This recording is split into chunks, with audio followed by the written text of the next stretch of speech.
What is happening, everybody? Mattmade here.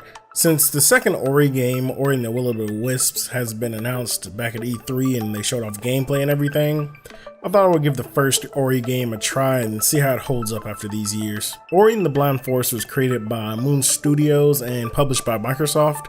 It was released back in 2015 for the Xbox and was later ported to Steam. For my review, I played the Definitive Edition on Steam. The story of Ori and the Blind Forest follows, you guessed it, Ori and his companion Sean? Ori is a white forest spirit living within the forest where the story takes place. One day a great storm happens and Ori was lost, only to be found and adopted by a creature named Naru.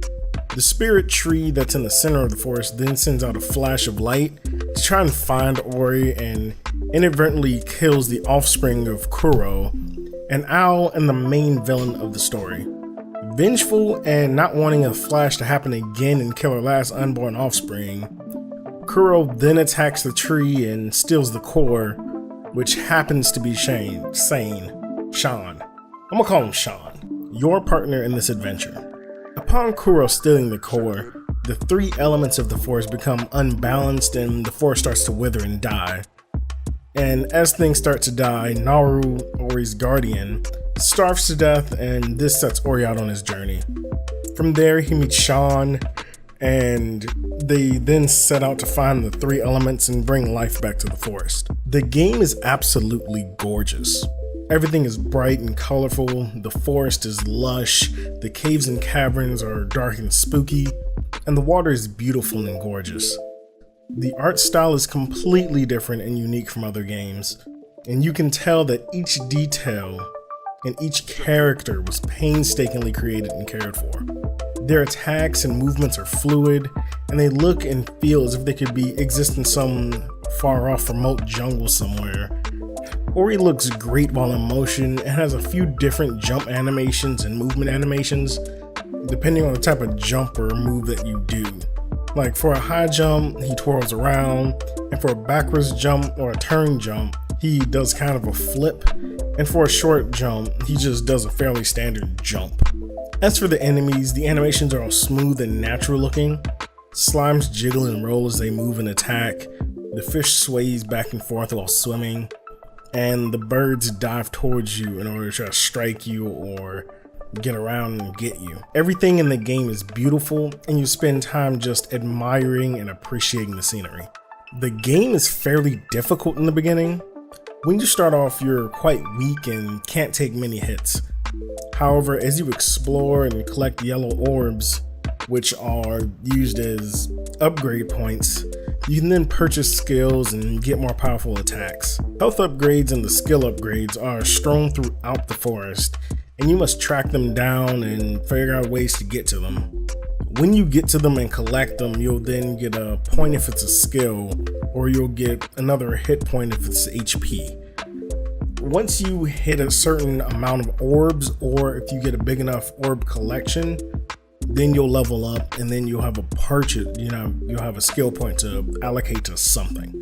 This works not only as a way to promote exploration, but to make the player feel tougher and promote more aggressive play. Such as when you get the green orbs, you can take more hits, so you can take more risks. And when you get the yellow orbs, you can do more, maneuver better, get different types of abilities or more damage. So you can really go in on an opponent or go in on a boss to really be much more aggressive and proactive. The health orbs come in one size, and they have your standard health orbs to give you health back, but the main ones that you'll be searching for and collecting are the health upgrade orbs pretty much. Once you hit one and get to it, it gives you an extra hit point. As for the yellow orbs, those come in both large and small, and both go to getting yourself a skill point.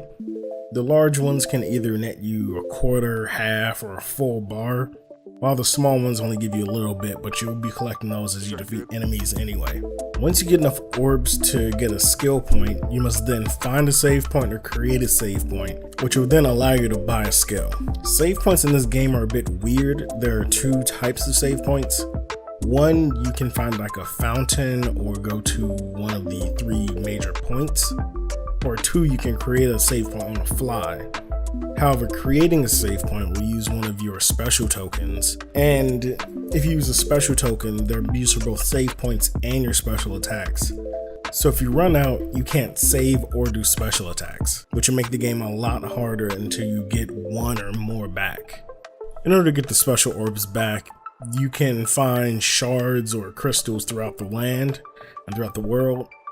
Destroying those and absorbing the orbs, the blue orbs that are inside, will give you some of that meter back. So you can then save or do a special attack to get through something. Ori doesn't attack directly. Instead, Sean shoots out fireballs and other special attacks in order to damage enemies and destroy objects. Upgrading the standard fireballs allow for more damage, as well as your standard attack, hitting more than one enemy at a time, and more shots before having to recharge. Ori is really nimble, and you're able to outmaneuver most enemies. As you progress, you get more abilities from ancient trees, and you'll be able to really blow open doors or jump off of enemies and projectiles.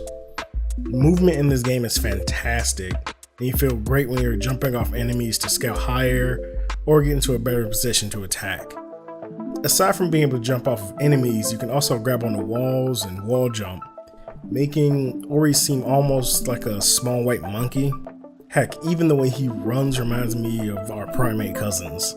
If you aren't fighting enemies or just watching the background sway and move and be alive, then you will definitely be jumping around and feeling like a platforming god. Some of the enemies in Ori are tough and unforgiving. There was a rhino type enemy that I just could not kill for the longest time. However, once I got a certain move, I can actually somewhat fight this thing. It wasn't easy, but it wasn't impossible. There was another enemy, and this was kind of like a mini boss or a mid boss or something, it felt like, that would burrow underground and hop out only when I moved. This enemy had a lot of life, and the window to damage it was really small. With enemies like this in the world, it will really halt your progress and make you think about where you go, and if you want to take a detour to try to find out a way that's maybe easier. Then there are the hazards in this stage. There are spikes and pitfalls and traps everywhere that are ready to take you out at a moment's notice. If you aren't precise and careful with your platforming, you'll become a victim of these traps and dangers numerous times throughout the game.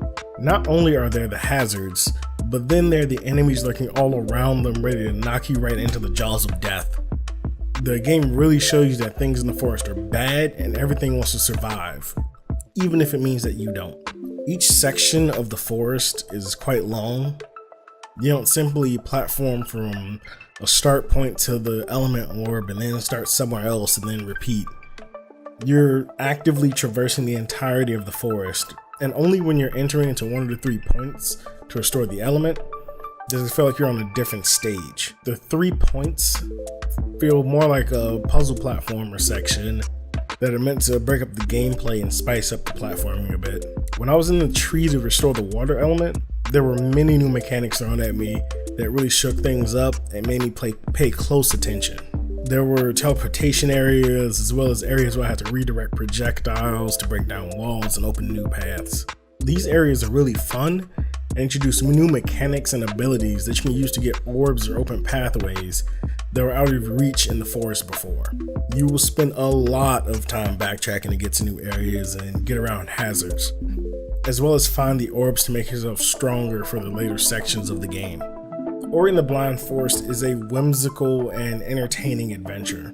Getting lost in the forest and simply exploring and finding all the nooks and crannies is not only rewarded, but fun. From the cavernous depths to the mountaintops, this game was a great experience. And while it was very difficult at the start and only slightly let up as I played, I wouldn't have it any other way. The challenge hits on how dangerous the forest has become and how desperate the inhabitants are. This game held up well. If there was a version that I had to tell people to get, then it will most definitely be the definitive edition. With that being said, let me know what you guys think in the comment section down below. Have you played Ori? Have you thought about playing Ori since the second game is coming out? What are your thoughts on it? And don't forget, if you like weekly reviews and daily Let's Plays, consider striking that subscribe button. This is Mattmade, and I will see you guys next time.